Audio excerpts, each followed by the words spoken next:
Good evening, everyone, and welcome to episode 3 of the Going for 3 podcast. I'm your host, Tony Farr, aka G. With me, as usual, are my co-hosts, Percy Thomas, aka PTP, and Chris Collins, aka Hot Takes Chris Collins.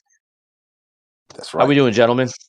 I'm doing good, man. It's been a good weekend for me. Yes, we missed you. We missed you last week, but glad to have you back. Yep, and I'm ready to shower you all with my hot takes. As they are, my friend, as they are. All right, so let's get into it. NFL trade deadline was today at 4 p.m. Not a lot of action.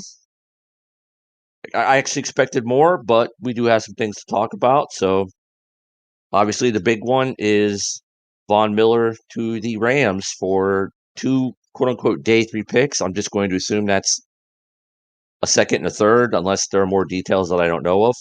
Yep. Broncos are basically paying his salary for the rest of the season. So the Rams, I guess, after the season can juggle their cap to make it work. Rams are all in on a bowl. Thoughts? Yeah. I think like you said, I think they're really going all in, They brought in Matt Stafford in the offseason, and I feel they feel very confident with him that they can win a Super Bowl with him. So this is just them, really putting all the chips in. And Von Miller can still play. I believe he's at what, 4.5 sacks through 8 games. Not a world beater, not maybe his best in his prime, but definitely still a very solid player, especially if he's able to play alongside with Aaron Donald and the rest of that front seven with the Rams. It can be very impactful. I actually like to pick the trade.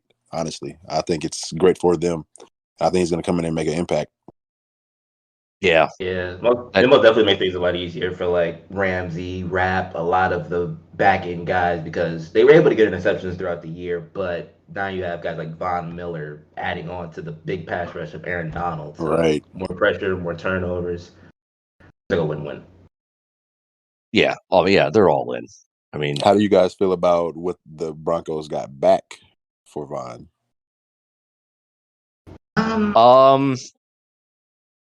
Likely late second, late third round picks. I mean, getting the salary. Obviously, they're going a little younger and trying to build something. I get that. Late second and late third round picks. It's not terrible. Not terrible. Room to find his replacement in a second. And if they look hard enough. And given his age. Yeah. I mean, you could argue probably maybe a slight overpay, but on the Rams end, but you could argue, but for the Broncos, sure, more draft capital, go draft.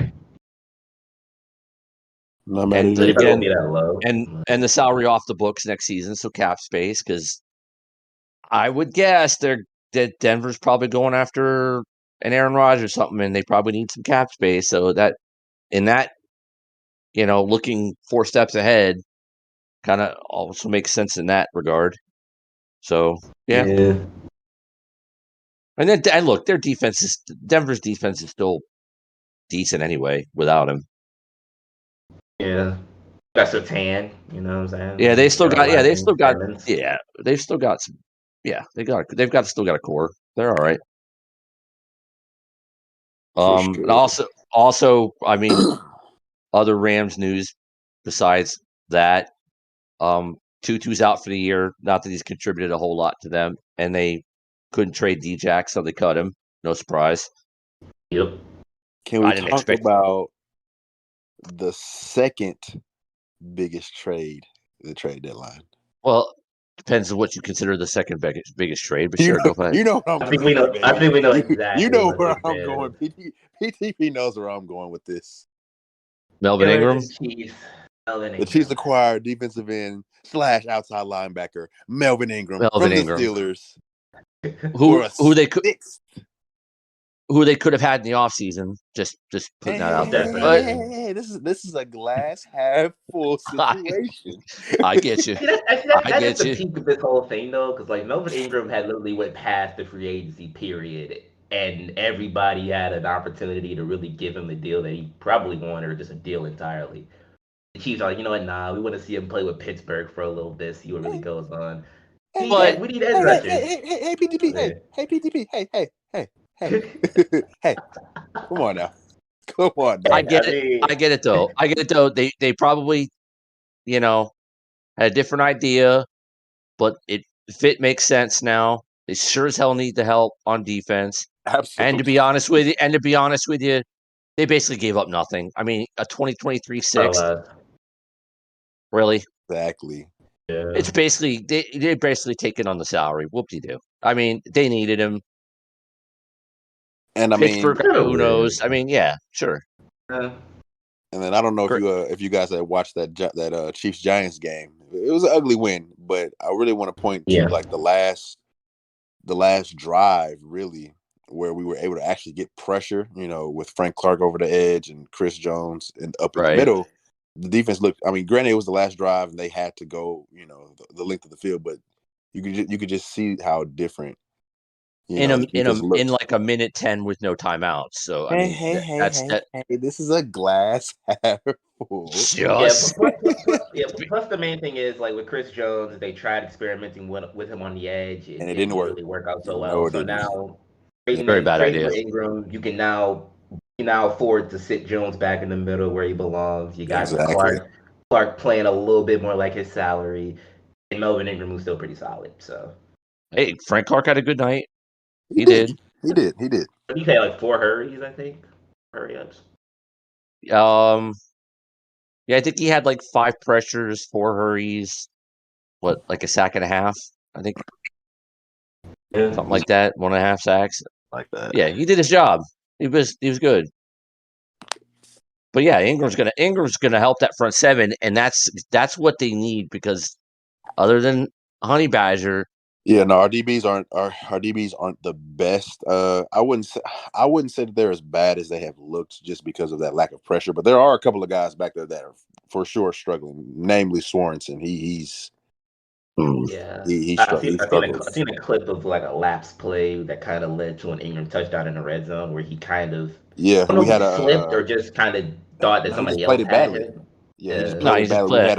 We had a inside guy on that. We had a guy on that inside zone where if Ingram would have ran a slant, he would have ran right into our other defender. And instead of playing the outside, Sorensen bit on the inside move and literally just gave Ingram the outside, which was basically his zone for no reason. But I mean, totally helps the front seven in multiple ways.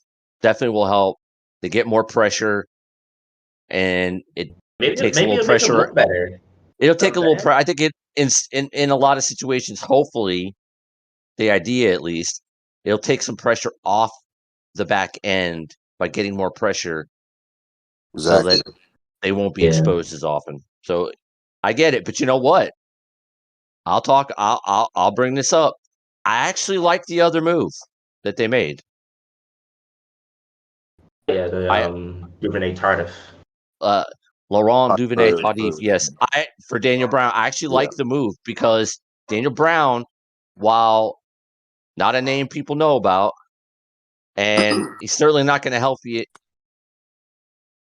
in the reception department. What the man can do is block. Yeah. So now you could expand your offense, multiple tight end looks. Yeah. You can run more RPO. Kelsey can block less. You can, and he did decently yesterday though. He had a nice block yesterday.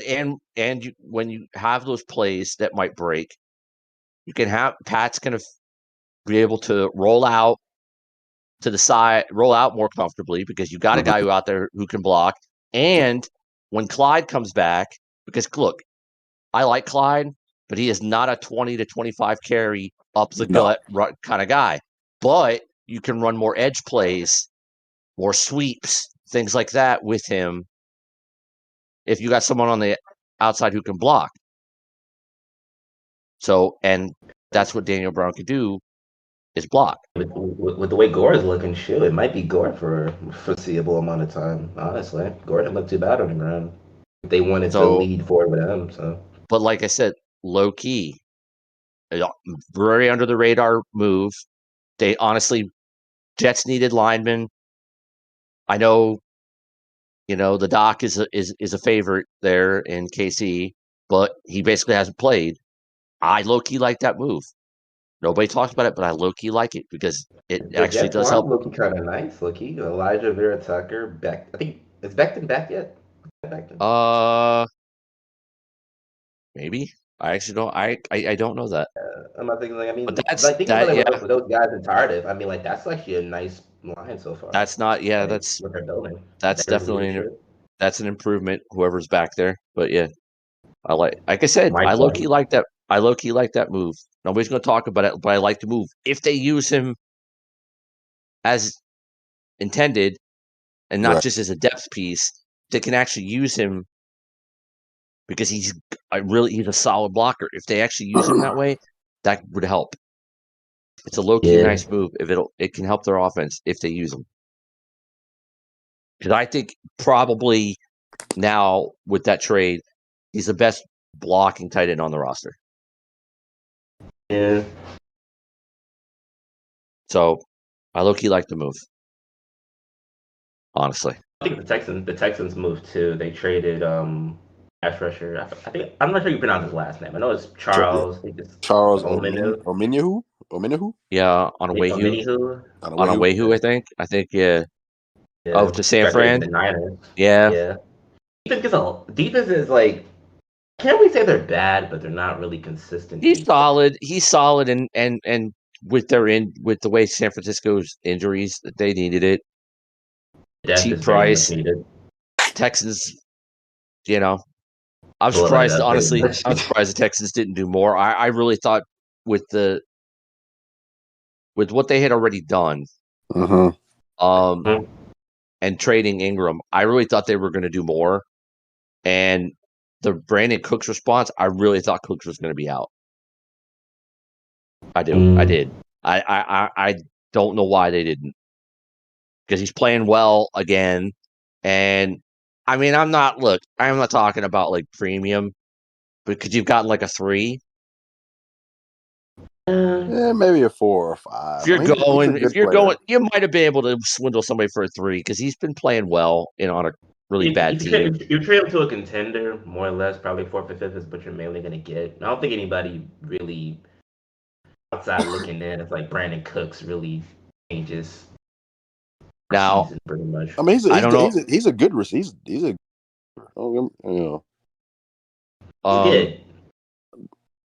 I apparently, I don't know if it's true. I kind of thought maybe Odell might have been gone, and I read something earlier that the Saints were at least talking to Cleveland about him. His dad wants him out of there because he was. That video is damning. He was honestly not happy with Baker, and it's understandable. But I mean, Odell is a big time target, and there are plays where Odell is seemingly a good position to make a play, and then Baker's like, "Nah, we're just going over here. We're going over here." Yeah, yeah, but maybe little Matt Ryan tendency, but I mean, but there's the contract and the price. It's not all just that. It's Cleveland could have been asking for a first, and that could have been what killed it. I hope they didn't think that they were going to get a first for Odell. And plus, helping his value. Plus, if you're talking about the Saints, if the Saints were going to do this. We're going to do this deal. It could have not just been the price, but it also would have been what the Saints would have had to give Cleveland, because the Saints don't have cap. Yeah, it probably would have had to have been at least 2 players, maybe a pick. That possibly could have freed up enough space for that. Sure what they could have moved. And they have to go out, and now they have to. Unless they know something I don't. They gotta get another quarterback. You are not rocking Trevor Siemian and Taysom Hill for the rest of the season. You're not making the I playoffs with them mean, behind center. You're not. You're not. Simeon looked good though. I mean, if I feel like if It's Taysom Trevor if Taysom was Siemian though. Come yeah, on now. if Taysom Hill was starting, I could see them scrambling for a quarterback because that's not really a quarterback. That's a wide receiver that just happens to throw the ball. But point is, Simeon didn't look too bad. It didn't plus. I'm sure the rest of the schedule looks, but Saints probably got enough to probably pull through. I mean, do you think they just run with both, use Taysom Hill like they normally would if Drew Brees was back there? He could throw a few times, he could run, he could catch, and then ask Simeon to throw 15 times a game.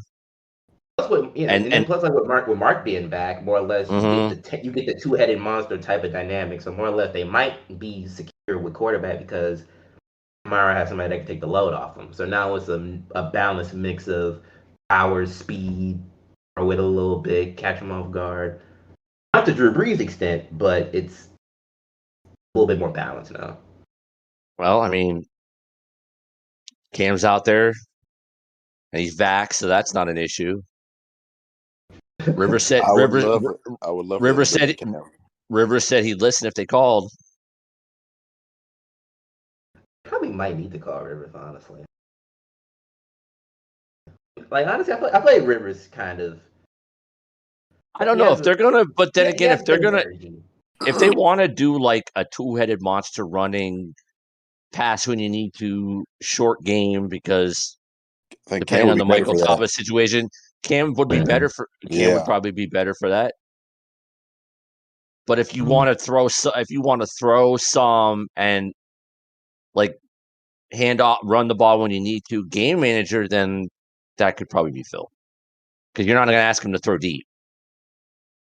You can probably with Fickle. I mean, their receivers are a lot faster than I actually kind of thought. To an extent, they're a lot faster than I thought. So yeah, they're just not great route runners. Yeah, it's mainly like speed, but the hand potential is definitely there from a lot of those guys. So Cam is still a viable option for them. Sure. I don't know. I mean, that's really it on the trade. I really thought there would be more. There wasn't. To be honest with you, there really wasn't a lot of buzz about possible trades. I did see something. A Cox rumor that was floating around that the Eagles wanted to move him. I saw something briefly that was not like widely substantiated about us trading one of our linemen for Trubisky. I don't get that one. I don't know how that got out there. I don't get it. You know what's wild though? Ironically, I forgot who said it, but people have said that Trubisky actually looks really good for the Bills, like in practice runs and stuff. And he does. Honestly, if they were to have tried to move somebody to get Trubisky and kind of like stir up their quarterback situation, because I mean, he might not be sold on Heineke. I kind of am, but I mean, yeah, but you know what? Is Trubisky really that much of an upgrade over Heineke? Running wise, maybe because he's bigger. I'll give you that. He's bigger and can take more hits and probably run, but Heineke's faster, shiftier. I mean, I'll maybe give you that, but I'd argue Heineke can throw better than Trubisky can. So you can definitely deep ball accuracy, kind of get at the Heineke as well. But as far as like being on teams with winning records, I mean Trubisky, when the team had faith in him, Trubisky was pretty good or decent enough to get what you wanted out of him. So. Yeah, but the difference is if we traded for him, Trubisky with no weapons is not going to be any better than anybody else we throw out there. That's very true. We need our weapons back. We need our weapons back. We don't need to mess around with the quarterback position. We need the weapons back. We need Logan Thomas back from injury off IR, which we're on the bye this week. So I believe he'll be back after the bye. We need Curtis Samuel back. Who the hell knows when that's going to happen? All of a sudden, then with Gibson and McKissick, all of a sudden you got something. It'll probably be too little, too late, but all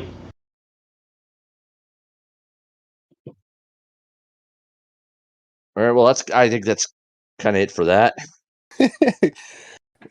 Yeah, we started talking about the Washington football team, and ran out of talk about. I imagine PTP. I mean, we made some pretty. Obviously, last week we went through the NFL schedule, made our picks, didn't do a great job. Kind of rather forget that happened, but yeah. If PTP wants to talk about his team, feel free, but I don't think he does. I mean, honestly, I'll just say one thing more or less. So I remember, majority of people saying, Goff isn't really, strong decision for quarterback. Honestly, at this point, I kind of believe them only because we lost to the Eagles in a fashion that I did not think was possible. No, we both picked them. We both picked Detroit to win that game. Oh, did you? Yes. If I was here, I would not have picked that. I would have picked what happened, but I would have. We did pick Detroit. The Jalen Hurts stance wasn't here this week, so we had. We picked it. We just picked Detroit to win. There's no way, even if we would have picked Philadelphia, what happened? Nobody's calling that. We made the Eagles what they won the trade. In the fourth, it was that bad. We made the Eagles look like they won the Darius Slay trade, and honestly, I don't know why it looked so easy for them that day. And to be honest with you, win a game, but and to be honest with you, the Eagles didn't. See, that's the thing. That's what's misleading. That's what's misleading about it is that, like, Detroit's defense didn't play terrible, and they haven't really been terrible, save for a game or whatever. But overall, they haven't been terrible. It's not like Philadelphia had like 500-600 yards of offense here. So yeah, like more or less, like it was mainly the offense that generated dang near nothing. The only person that looked, and ironically, Hawkinson has like back to his week 1, week 2 form when literally no one else gets open. Like Khalif Raven was in a box. I don't think Amon-Ra touched the ball. I don't think Cephas makes that big of a difference. We don't really. Running back situation is really weird because Jamal Williams is literally. Like, of course, Swift is solid as well, but we throw the ball to them way too much.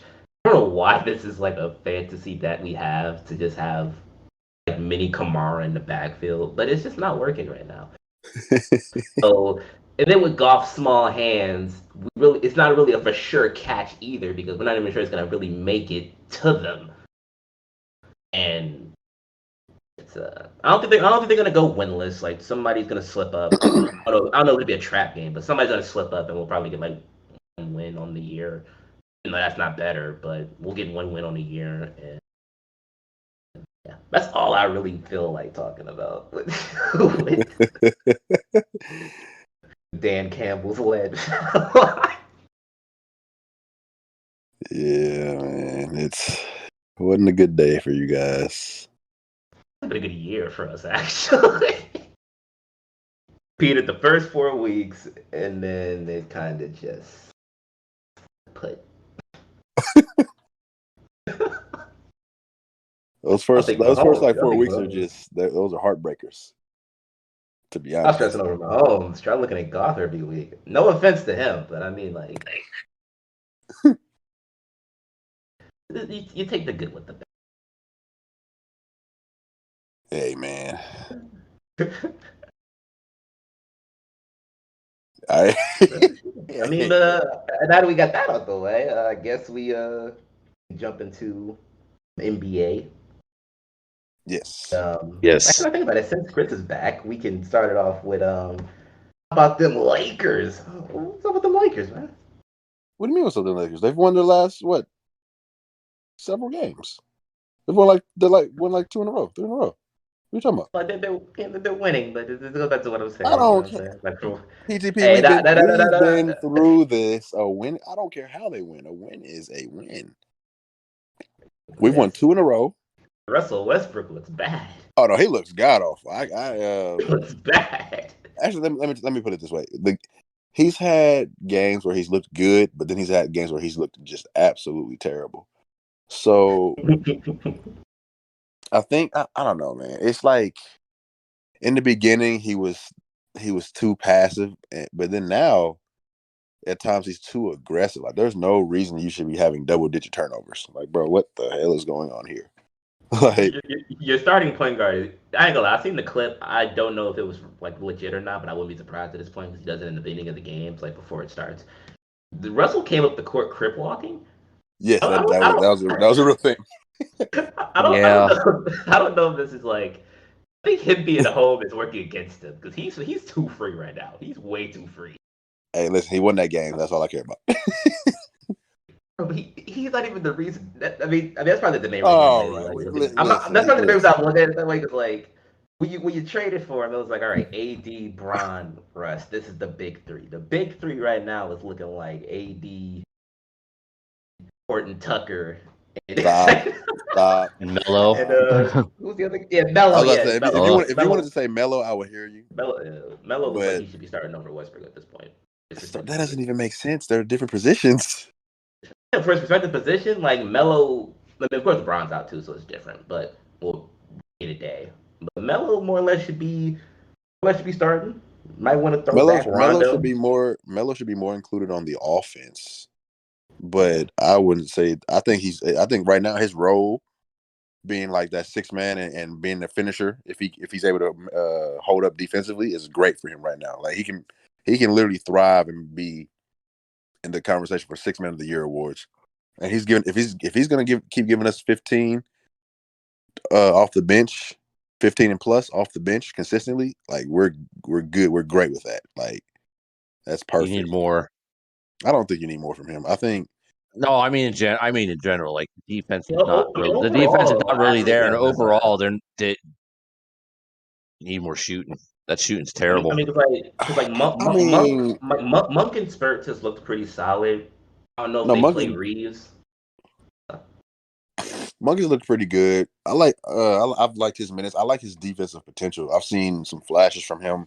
Like I said, we've talked about Reeves. I just like his feel for the game. But also, I mean, we still have, as far as the shooting, we still have who's still coming back. We have Trevor coming back. We have like Ellington's deep in the bench. Ellington, Nunn. Like these are all guys that can shoot. So I'm not really worried about the shooting, and I'll address the shooting issues if they continue once we have a full roster and we're able to dibble dabble with all our lineups. But like we talked about, this is gonna be a full year like thing to try to find out, our most efficient lineups, who needs to be out there, who doesn't need to be out there, and really we're just trying to figure that out while getting our main guys to the postseason healthy. That's just that's how I feel. It's like right now. Yeah, obviously it's only 3 games in, but this rest experiment might not be hitting. I ain't gonna lie to you. PTP. We are already we're 4-3. All right, we've won more games than we've lost. All right, talk about your guy. Talk about your guys. How about that? Oh, you want me he had to go there. I can dive into mine. Honestly, we might want to take turns at this. I'm just saying you're doubting my team. You doubt my team at every turn. First, it was we've lost. Okay, I get you. You lost your first 2 games. I lost the Thunder. And then okay, that was listen. Hey, y'all lost the Giddy. We lost to that. We lost to that game, but it was very clear that we just didn't take it seriously. And it should have lost the job. It bit us in the end. No, we shouldn't have lost to Ja. We won. I ain't no such thing as should have. He was hooping, but we shouldn't have lost. He was hooping, but we shouldn't have lost because we didn't. It wasn't no bad calls or anything like that. He didn't. He listened. We shouldn't have lost. I'm just saying. I'm just saying the UPD. I'm just saying the UPDP because, like, bro, first it was we're losing, and then we started winning. Yeah. Then you're like, oh, but you're only winning by so much. Like, bro, come on, man. Like, come on. These are the core. These are the core things that you need to look into because, of course, like right now, it's not a problem. It's the early stages of the It's year. 7 games in, and we won Yeah, more you than know, we've lost. yeah. It's like everybody getting their feet back running and feet wet back in the water or whatever. You know what I'm saying? But I mean, 7 games is a decent sample size in other sports. So I mean, And I've seen good things. I've seen that AD looks good and healthy, especially when he's engaged. I've seen that Melo looks very good on this team as far as offensively. He's in a groove. I've seen happy. that. He's Yeah, happy. That's a big thing. exactly, He's happy. Mentally, exactly, he's there, and that shows. exactly. he's happy in a good way, and Russ is happy in the wrong ways. And When I've it's seen that when it's the I've seen court. LeBron can still be Oh, LeBron whenever he decides to turn it on. And I've seen Russell trying to find his way. The main important thing for me in this whole season is just Russ finding the best fit for him on this team.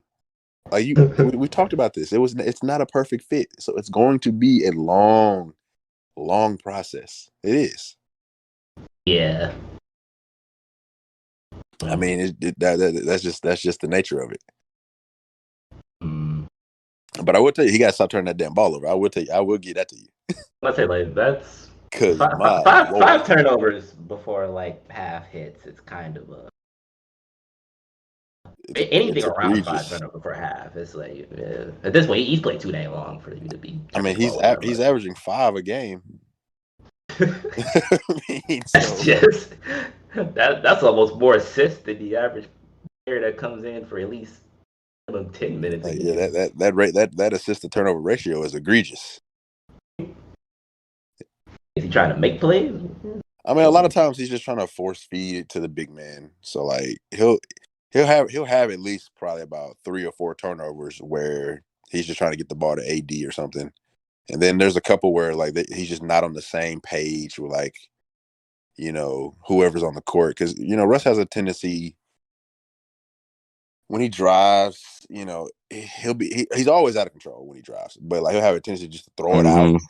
And a lot of those guys just aren't used to that. They're used to more, methodical passing from like a LeBron James. Like LeBron is more, his passing is more reactionary to what the defense is supposed to do, Yeah. Whereas Russ is more so just doing what he sees. It's just a different type of playmaking, and I feel like it's kind of a process for the other players to get used to that.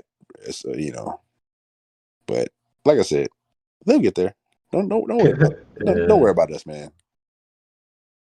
I'm not too impressed with what I see in the West anyway. Besides the Warriors, and until they convince me that they can stop this inside onslaught that's going to happen when we play them, I'm not convinced. But they're the only team I'm worried about.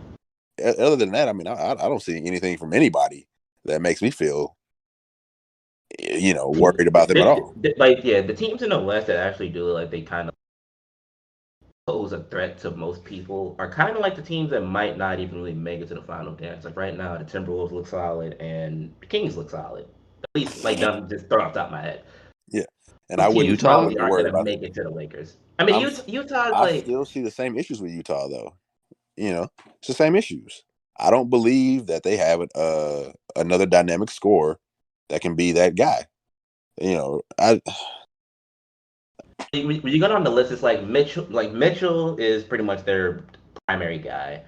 Sprinkle in a little bit of Mitchell's proof. Ingles. Yeah, You no, Mitchell's proof. sprinkle a little bit of Ingles. Rudy is trying to score more, but obviously no one's really threatened by Rudy. And second best, somewhat consistent scorer would probably be Jordan Clarkson, but he's coming off in the bench rotation. Yeah. So Rudy Gay, I mean, not to say that Rudy Gay should have been like Memphis Rudy Gay or something like that, but Rudy isn't the same guy. So, yeah, but he's a good player. From veteran leadership perspective, Rudy does what he's supposed to do. But as far as just taking the pressure off Mitchell to where he can actually sit and you don't blow leads, they don't really have that. Yeah, so like I said, in the West, it looks like it's the Lakers to lose. Personally, but I am vastly intrigued to see how the Warriors look with Clay. I really am. Really, really am. If they once they get Clay and Wiseman back, I feel like that's a dynamic team all over It's a again. dynamic. Yeah, It's a dynamic no team question. from like the point where they have enough scoring, but the problems should still persist a little bit. Like those two guys shouldn't fix their issues that they have right now. And the main issue that I see with them is that they don't have another dynamic ball handler. Like Clay is gonna make his shots, but how much attention ball handling wise is he gonna be able to take off Steph? Yeah, I feel like that's where Poole Uh, mainly. That's where she come in. yeah, I mean, probably at first, but once he gets his legs under him by the end of the season, come playoff time. Well, I mean, I I've don't never think it. looked at Clay as like a ball handler. Like, you know what I mean? Like he's not. You can't. I don't. I've never seen Clay as the type of guy like you give him the ball, he can run and he can run some offense, run some sets. Like I always thought it was more like. I think he can, but I mean, primarily no, and that's not it was really his it was thing. always it was always Iggy and Draymond, which they are. I mean, Iggy's back on the team, albeit many years older, but 80 years old. oh man, they played the Lakers. He tried, and I think somebody threw him a oop or something a couple years ago. Iggy would have boomed that thing. Oh man, that they threw it up to him. He didn't catch it. He got bumped in the air by AD. He fell. And all of his limbs touched the earth. I said, "Oh man, he's old now." I said, "Iggy's old, man." Iggy done wrote a book. He's playing. He's Man, playing for other things at this point. yeah, listen, when Okay. you do a round trip and then you come back to the team, that's when you know you're old. Yeah. Okay, I'm gonna go to Miami and then I'm gonna come back to Golden State. Let's get into the East ongoing. Well, let's get into the. Let's touch on the ongoing Ben Simmons drama, especially now that Okay. there's new news that he's being treated for a quote unquote back issue, and the team offered mental health treatment from their own team mental health doctors, whatever they have, and he's refused it. Right. So now, things are getting worse. Embiid's hurt, Harris is hurt. Now what? They got to move him. I mean, it's we've already said it's been past this point, but now you just got to get him away from the team. I don't know why he's refusing the team's doctor's assistants. Whether maybe he doesn't want them to have some inside information on him, or maybe it's not. And I don't want to invalidate his reasonings, but that could also be a thing. Maybe he just played that card, and he really just doesn't want to play for the Sixers. Well, if you mentally, it's just he doesn't like. I don't think he likes Philadelphia anymore.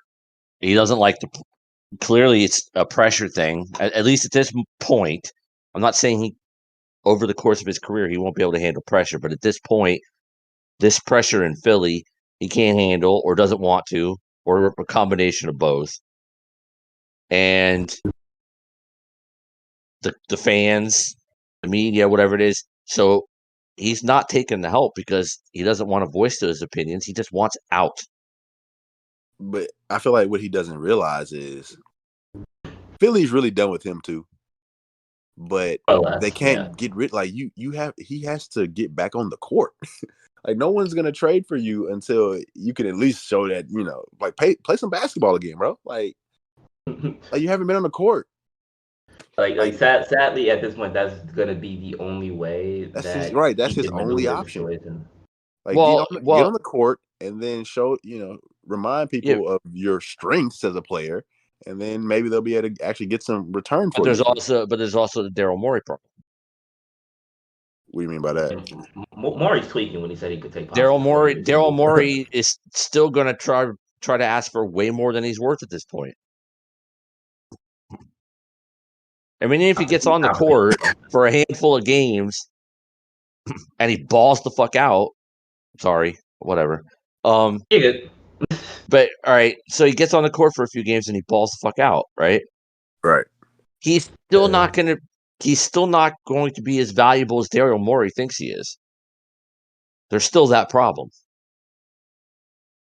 I mean, the Spurs package is like the best one. Maybe. I mean, if Joel Embiid is going to miss time, it doesn't look like he's going to. But like, if he were to miss time, and then Ben Simmons were to play, that's the perfect situation for him to where he can, you can show teams what it would look like when you're that guy.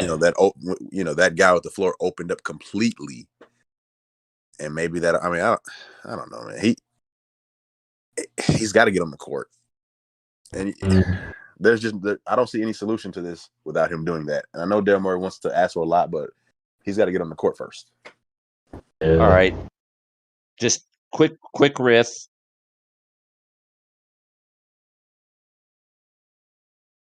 Where should he go? Where should he go? Not where does he want to go. Where should he go? I still think Spurs. Kings. Let me look.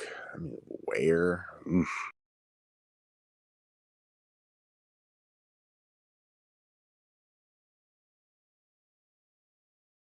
That's the thing. Clippers would be nice. Clippers would be nice. But what do they? But what do they give? What do they give up? I thought when you said that it doesn't matter where he wants to go, I thought I could just. Well, but I mean, it fits. Well, I mean, we both picked California teams, which is something he would want, but there's still the. Oh yeah, there's no realistic way for him to get there. If that's what you're asking, yeah. Plus, the Kings in the early stages looked like they needed a Ben Simmons, but now look at that, like how it's been running. Harrison Barnes, like heard all that talk and kind of flipped the switch on his entire career. The guard situation outside of Fox struggling with scoring the ball, Halliburton looks good. Mitchell is like a top 5 rookie. The rankings for rookie of the year. In a position where, like, obviously it'd be fun to have a Ben Simmons to like play around with, toss the ball to. He's still a big 6'10" forward that can handle, but they might not really need him as much as probably a Spurs team who, like, even though DeJounte Murray's has some really crazy games too, don't really have a guy yet. So yeah, I don't know. It's hard to pick though because he's difficult, and then the trade holder is like unreasonable as well. So I don't know. I think the Kings. I think the Kings would work. I do. But I mean, you think the King? I don't know. If I was the Kings, I just would not give up one of my 3 guards for Ben Simmons. Even or Buddy Hield, like, even though Buddy isn't, I don't know if Buddy's been playing like really exceptional ball, but I mean, you think? Well, they've made it known that they want to trade him. They definitely are more than willing to trade him. So yeah, but for Buddy, I feel like you kind of got to trade. You got to trade him for somebody that kind of like fills his hole specifically. If you bunch up the guard position, then it just leaves a lot of uncertainty for like all the 3 big things that they have right now. Like Ben would have to be your 3 if he moves to Sacramento. He would have to be. Probably, probably move him to the 4. Honestly. I was literally going to say that. Like, replace Let him play the 4. Let him play the 4.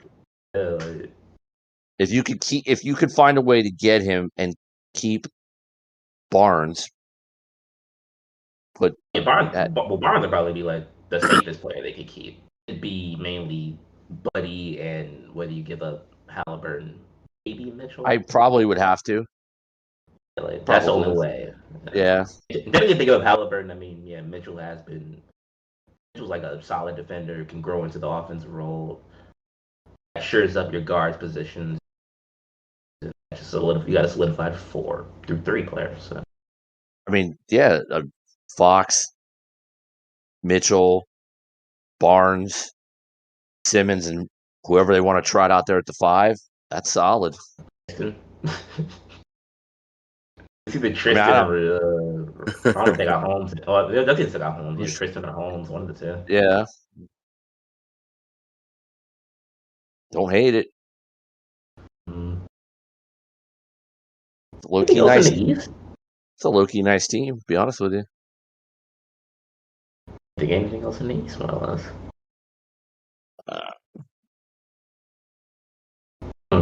I mean, other than,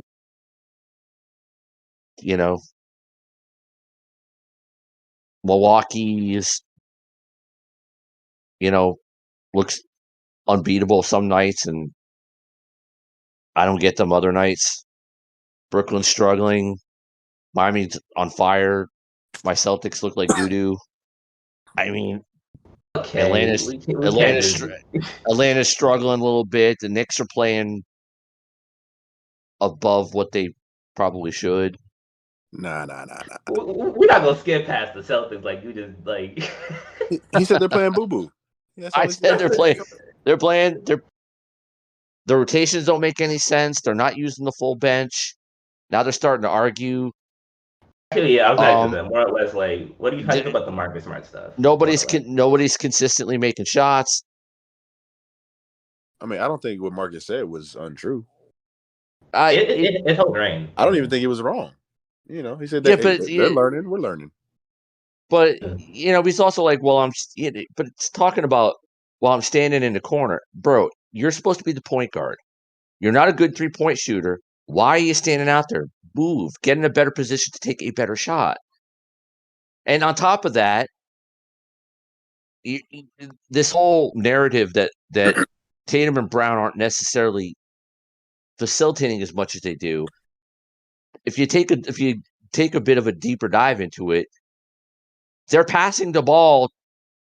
So guys to other players on the team, whoever it is. I mean, Richardson's had a couple decent games. Al's been solid. Pritchard, when he's played, shoots. But generally, when Tatum and Brown are playmaking and they're dishing, guys aren't making shots. Nobody really is consistently making shots on that team. So, I mean, yes, I don't fully have a problem with what Marcus said, but it's not all that. It's growing pains. It's a lot. It's new players. It's a new coach. I don't think it seems like he's allowing Jalen to play his game. Period. In general, like he's allowing Jalen to be Jalen, right? But he's trying to get Jason to do more adjusting to more. Excuse me, I'm a little off here. To adjust his game a little more than he's asking Jalen to, and not allowing Jason to be Jason at times when Jason should just be Jason. In what ways have you seen that? I feel like that just means letting them both dynamically score. Yeah. Well, I mean, I asked that because I know, like in the past, Jason, Tatum was criticized a little bit for taking a lot of those difficult, Kobe-esque mid-range shots. Yeah. And he's not hitting a lot, admittedly. Yeah. Look, I'm not saying it like I'm not putting Tatum on the pedestal necessarily. I said the team itself is not shooting very well as a team. But I also don't like these narratives where you got Celtics fans saying, well, Tatum puts up 23 and 7. Right? Well, Tatum's ass. Tatum played like ass. Well, guess what? If your best player puts up 23 and 7, and if that's ass, you're all right. Relax. Back it up a little bit. If LeBron James or Kevin Durant put up 23 and 7 in a game, and the fans were like, you wouldn't expect the fans to be like, "Oh, he was ass." Well, I mean, come on. I mean, you're not wrong. I think that they're really just looking at like the field goal percentages, and like he hasn't shot technically well in like the last few games. It's a general lack of objectivity. It's all emotion. There were even a couple of people who said blow the team up and trade Tatum. It's like, shut up. You obviously know nothing about basketball or don't watch enough to actually know basketball. Shut up. Well, right now the Boston Celtics are in 12th place of the Eastern Conference. Yeah, I mean, I feel like it's They maybe won't. just really team. They won't stay there. Can we They won't talk stay there. about? Can we talk about the team that I've been telling you all about since before the season started? No, you don't do this because let me have it because I said it. Let me have it because I said it. I think go ahead. Tell me how good they look.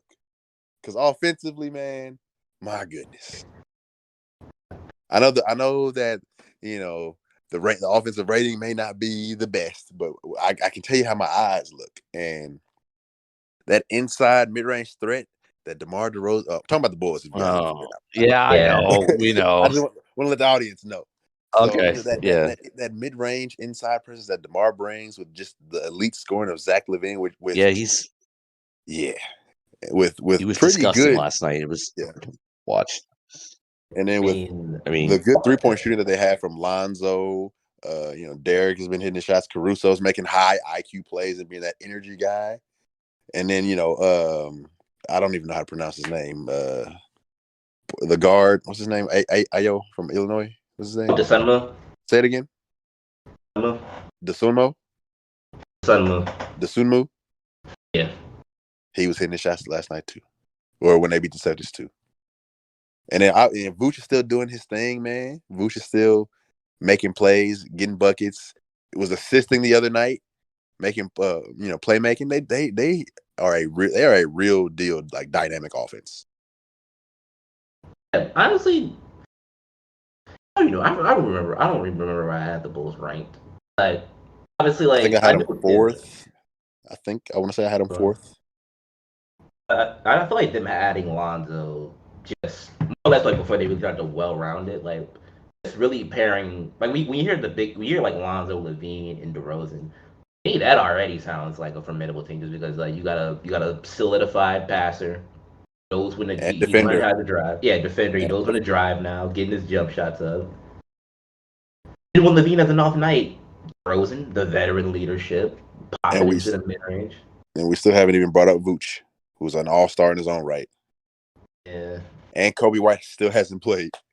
That's I think Kobe White is still not even playing yet. So that opens up the rotation. If he can come in and fit with the lineups, oh my goodness, and be the sixth man, this offense should just be dynamic. Like DeMar is reminding everybody, okay, I went to San Antonio, and I played within the system and I played well, but don't get it twisted. I'm a bucket. I was averaging 26, 27 in Toronto. He's reminding everybody of that. Like, listen, I'm a bucket.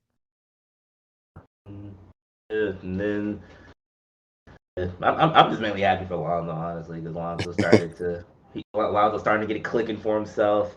A lot of the haters can kind of rest now because there's been multiple seasons of him saying like, "Oh, he's never gonna learn how to shoot." Oh yeah, no, that's gone. Yeah, no, that's gone. The days of him not being able to, perception being a perceptive bad shooter. Had a quick internet issue there, but let's not forget that last night the Bulls were 15 and the Celtics scored 9 points in the fourth quarter, forgot how to play defense, and had 0 defensive rebounds. Hey man. And let's not forget that DeMar DeRozan had 37. 15 for 20, 75%. 15 for 20. He went nuclear. And he hit his threes. But no, you guys are definitely up. I probably shouldn't have let that game slip out, but I mean, score got hot. Hey, when it happens, hey. Sometimes you can't stop the floodgates, man. That's all I'm gonna say. But they look like the real deal. They look like they're a real team amongst the East. Yeah. Also, I'm gonna just dive into Wizards actually because they look good offensively. They look good. Yeah. This is without Rui. Like this is crazy. Like they don't even need him. Hey, Rui at the 4 with Trez. You know, I'm gonna come around to the. Actually, like I see him on MVP ranking, so like I'm gonna just say he's playing his heart out. But I'm sorry, what? we're talking about the Wizards, by the way. We're talking about the Wizards at this point. Uh, I feel like they need some Rui out there, Chris. I ain't gonna lie, They need some don't need Rui no out there. Rui out there. Oh my goodness. So So y'all Rui comes telling me back, Rui would add on to this defensively and offensively? who's going to the bench? Who's definitely going to the bench? Actually, no, Trez is already the 6 man, isn't he? I think Trez is already the 6 man. That's what I'm saying. So if Rui comes back, who's going to the bench? Uh, So right now, Spencer, Bradley are the guards. You got Kuz and Bertans is starting, Kentavious. isn't he? You said who? Kentavious and Bertans starting? No. no, it's Bradley, Spencer at the guards, then Kuz and Kentavious at the fours, and then Gafford at the 5. Kentavious can definitely sit down then. I don't know, man. He got this anyway. Can Rui guard guards? Hey, Rui at Gonzaga. No, he's a good defender.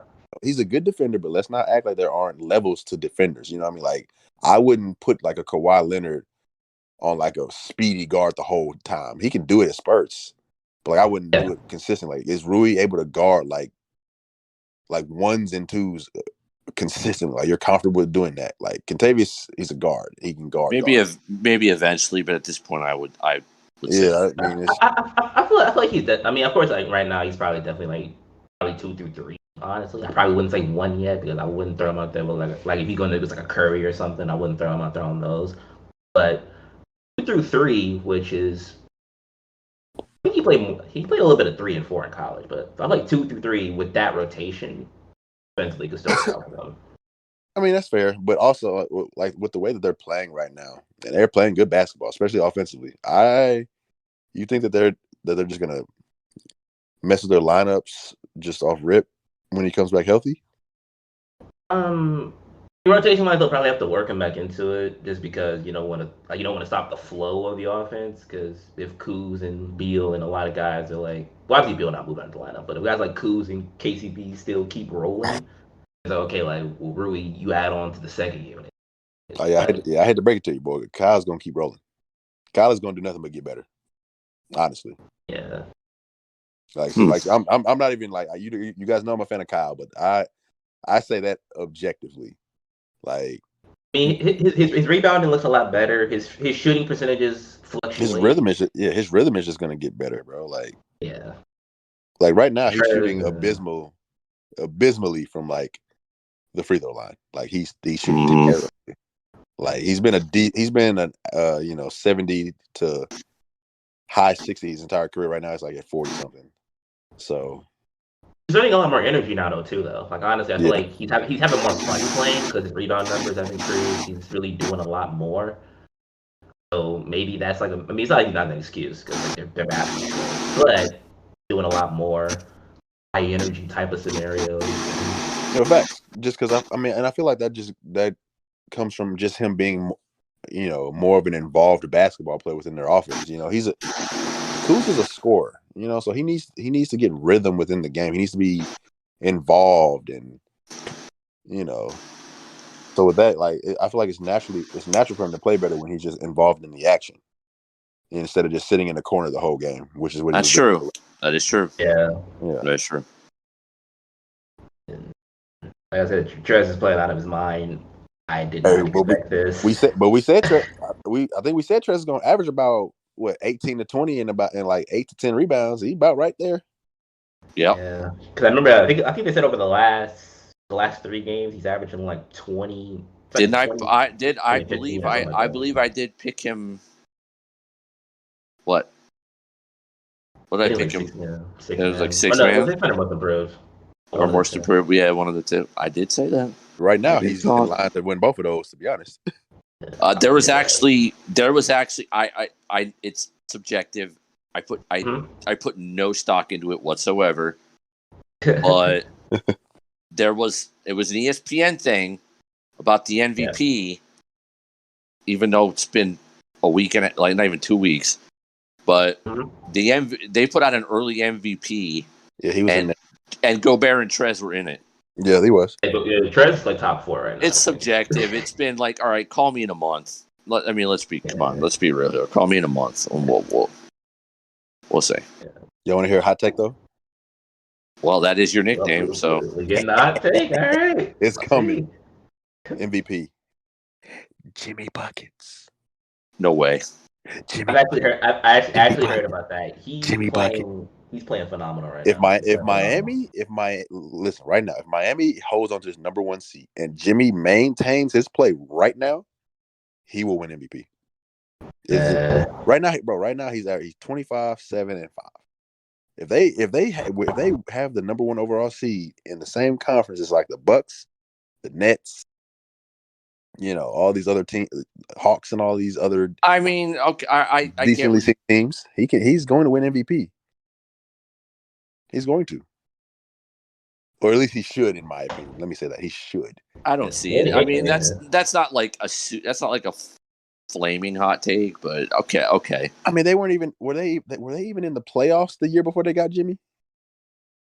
I don't think they were making the playoffs before Jimmy got back. That's what I'm saying. And then the year he goes there, unless they kind of slid in when D-Wade was on his retirement tour, which I doubt it. Was that year, or was it a year separated between that? No, I don't think so. I'd have to see. Mm-mm. So that the year before Jimmy got there, that was D-Wade's last year. I think so. Yeah. Like the farewell tour where he hit the game winner. They played Philly in the first round. I remember that. So they were definitely like a lower seed. So they went from a lower seed to the finals. He really doesn't get any MVP consideration. I feel like, but I think he should. And I feel like if they have the number 1 overall seed and he keeps them stats up, he should get it, man. I'm not looking at anybody else that I think is really going to be able to run away with it like that. So. Yeah, because right now, like in the early stages, obviously the guy who won it the year prior, Jokic isn't really looking too good right now. Giannis is working with half of the team, even though he still looks pretty good, like defensively and all around, like shooting wise. Right. So I saw that game tonight. Boy, I don't know who's training him. He's pulling. All right. He's pulling. Well, since you mentioned a hypothetical, how about this for a hot take? If he keeps it up, what he's been doing so far, I'm not saying he's going to win it, but he'll stay in the race the entire year. Rudy Gobert. If he keeps this up, I'm saying he stays in the race. I'm not saying he'll win, but he'll be in the conversation all year. If he keeps this up, what is he, boy? Like 16 and 17? But he was in the race last year, though. No, I don't think he was too high in the race, though. He wasn't too high, but literally, last year was ran by bigs, so he was like top 4 last year. Not in the MVP. No, he wasn't. No, not an MVP. It was a couple times people were saying I think it was like last year was like Jokic, and Giannis. Yeah, and Steph. Like when the Jazz were playing really Curry tried to creep up at the end because people were allowed the team on his back. But when the Jazz were really rolling through people, they were trying to throw Rudy in their MVP race a couple times. I don't know, man. I don't remember seeing that one. But under the same circumstances that Chris is talking about, it's early. Clearly, it is early. But given the pace that Rudy's played at to this point, early in the season, if he maintains it all year, I'm saying he stays in the MVP conversation. Not win it. What do you think is more important for him to maintain, the points or the rebounds? The rebound. Well, I mean, probably the points. Probably the points. The rebounds he's about 16 right now. So I mean, how is that too far? That's not too far off. I feel like from his average. I'm not sure what his career high has even been in points for his career. Because I feel like I don't know if he's averaged 20 before. No, he hasn't averaged 20. Yeah, that might be a goal that he kind of should aim for, honestly. Because right now he's averaging a career high in points. 16 is his career high. In 2018, he really he almost hit that peak again, but he was like short. If you round it up, it's still 16. But he gets to 20 and 15 or 20 and 16, that probably looks a lot better stat-wise for him. Honestly, I think the rebounds are more important, but I don't think he's going to sustain that. Like, it just that's such a ridiculous jump. If you look at it from year to year, like 17 has been done before by certain people, but to go from 13.5 to 17, that's like damn near 4 more rebounds. Almost like a shift in like how they play. Like, I haven't watched any of the games, but that almost looks like everybody's just moving out the way to let him get that extra board. Because that's a huge jump. He's really only paid prices they have. Because I mean, if the lineup is what I think it is, it's probably like either Ingles or Rudy Gay running at the 4. None of them guys. Rudy can rebound, but I don't think he's gonna just like randomly come out of nowhere and give you a 13, 14 rebound game. Plus, they shoot a lot of threes, so more or less, he's down there a lot. Yeah. Also, though, and no one wants to admit this, but I'm gonna say it: the league does not want to give Rudy Gobert the MVP. Let's just keep that clear. They don't want him. They don't want to give him a lot of things. They don't even want to give him Defensive Player of the Year. So because we've seen him get played off the floor at times. Yeah, obviously, like depending on your matchup, Rudy is definitely that's what like. I'm saying. Like, I was one of those people. How are you Defensive Player of the Year if I can play you out of a defensive matchup? I mean, but it's only a select few bigs that really isolate him from the game. And even like in the case of like trying to give us like a guy like Giannis, there's been times where Giannis Giannis isn't getting played out the game though. Like, there were times, especially when they played the Rockets, where we run 5 out, and Rudy is just almost to the point where you can't even play him. Yeah, like I can keep Giannis on the floor against perimeter players. He can switch. He can. Like the way that he played him that one year, it's like more or less. I mean, but that wasn't like defensively, it's not. Defensively, it's not the case. But, yeah, they stopped him offensively. I'm talking from a defensive standpoint, though. He was still fine. You know, they was just locking his shit up and making him work real hard. Yeah, and also, Bud, fucked that royally, and took Bud 4 years to play him the right way. Yeah. All right, one last little topic before we end the show. All right. Admittedly, I think we're running a little long, but one real quick before we end the show: the first college football playoff rankings came out today. Yep. We won't go into the whole thing. We'll just the top 6 real quick. Quick thoughts: Georgia 1, Alabama 2, Michigan State 3, Oregon 4, Ohio State 5, Cincinnati 6. Thoughts? Michigan should be in the top 6. Of course they should. No. Michigan 7. Michigan 7. Yeah, it's like no homerism aside, Michigan's defense isn't playing. We finally got a good defense, more or less. The quarterback play. He's a freshman. Okay, well, beat Ohio State, and then we'll revisit. But I feel like that's always my main thing. Because I mean, Michigan State, running back play, go crazy. You know what I'm saying? We doing our thing out there. But Michigan should definitely, up there. Well, look, you got to beat Ohio State. I don't know if that would get you into the Big Ten championship or not. Mm-hmm. If it does, then you have to win it. But I don't think that's going to happen. Honestly, I don't see Oregon winning out. I don't think Michigan State's good enough to win out. Hell of a season, not taking anything away. I don't think they're good enough to win out. Who do you think they're going to lose to? Ohio State? They'll probably lose in the Big Ten championship, yeah. But, and they'll end up just out of it. Or like I said, Oregon's not going to win out. I get Oklahoma's undefeated. They changed quarterbacks. Eye test. Again, crappy defense. They shouldn't be as low as they are. And honestly, for God's sake, give Cincinnati some love. I mean, they really just don't want somebody like that being in the playoff. I know they haven't looked. Yeah, I know. I feel like they have a higher chance of dropping out than the other teams. I know they have. I know they haven't looked spectacular. I know they haven't looked spectacular all year. I know they haven't. I know they've played some stinkers, but they're undefeated. I mean, they got to win out, and they have a top 10. They have a top 10 win on the road. Ohio State's lost a game. They should at least be fifth,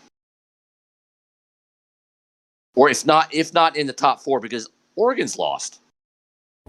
Yeah, Oregon's only 4 because they beat Ohio State, but Cincinnati hasn't lost a game and beat a top 10 and beat a current top 10 team. I mean, so I do I think when push comes to shove, will they probably lose a game? Yeah, but if they end the season, I think it comes down to, honestly, the belief that they can beat a top upper echelon SEC team, and I don't think. Well, I mean, the most likely scenario. Again, I'm not saying it's, but the most likely scenario is Georgia and Alabama went out. Georgia and Alabama SEC championship. Alabama wins. They both still get in.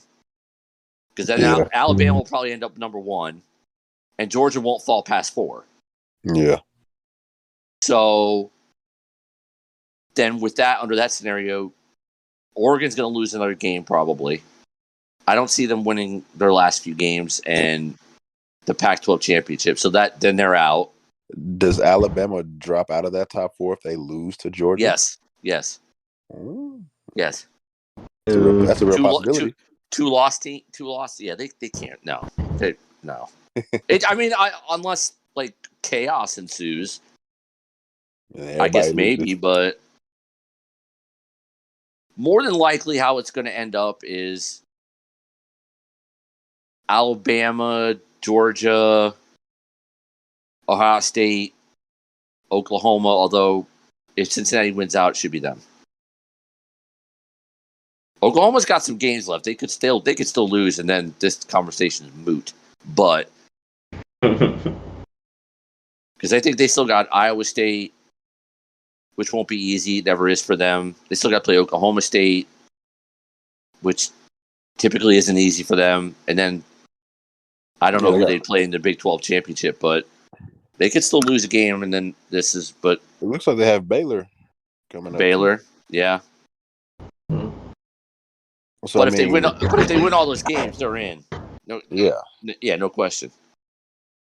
Yeah, so it could very well be a boring Alabama, Georgia, Ohio State, Oklahoma. Hey, I'm seeing Michigan bowl game. I don't. You know what? I honestly, I don't care. Look, you know what? I don't care. Hypothetically speaking, like, when is the last time that Michigan State and Michigan have both been good in the same year? Let's be honest here. It's been a couple years where they've both been decent. It's been a few, but it's rare that like we both have had like a really good chance of both at the same time. Look, I don't care if I wouldn't care. Honestly, I wouldn't care if Cincinnati had to play Alabama and got clapped. if they went out undefeated, did their job, won all their games, I would say. I mean, obviously, it wasn't like a 40-point blowout, but I would say a decisive road win at Notre Dame. Did their job, beat a top 10 team, should be in. Yeah. They deserve to be in. I don't care if they get clapped by Alabama, and that's assuming they do, because Alabama at times looks mortal, and they obviously lost. They're very much beatable. Yeah, so I just don't see how. I know you love your boys. I don't see how that. I mean, again, it would have to be. There'd have to be some chaos. Yeah, I mean, more or less, I'm more high on Michigan than I am Michigan State. More or less, because even though Michigan State does have like the more momentum at this point, Michigan just well-rounded overall. Probably has a I mean, better Michigan chance. State would probably have to lose twice. Alabama would have to lose another game. Oregon would have to lose, which I can see. Ohio State, then maybe if Cincinnati loses a game, Oklahoma probably loses a game. Could you then jump into the top 4? Yeah. Most definitely. That's so. But a lot of stuff would have to happen. Realistically, no. A lot of chaos. All right. Eventful week right here, ladies and gentlemen. Yep. And next week, next week, to everybody listening, next week, college football, all college football. We'll talk about the next college football playoff rankings. We're going to talk about the Heisman Trophy. We'll talk about the playoff, and we're going to give our picks for the top 10 draft prospects, our own personal picks, not Mel Kiper's, not Todd McShay's, nobody else's, ours. So it should make for an eventful show. Hopefully y'all tune in for that. And we forgot from the last time. We forgot to do socials at the end of the last episode. I just now remember that. Yes. Yes, we did. Well, okay. Yep, follow us all online. At Going for Three podcast on Twitter. Going for 3 pod on Twitter. Going 3 pod for Twitter. You can follow me at Tony the Real on Twitter, gentlemen. PTP. At PTP_99 on Twitter. And at Chris D. Collins on Twitter and Instagram. With that being said, thanks to Thank you to everybody for tuning in and listening. Be sure to hit the follow button on Spotify and follow us on our socials. Yeah, interact with these questions. I'm putting these questions down there for a reason. I need somebody to answer. Yes, interact with the questions, please, as well. And everybody, stay blessed. Have a wonderful evening, and we will see you next week. Yes, sir.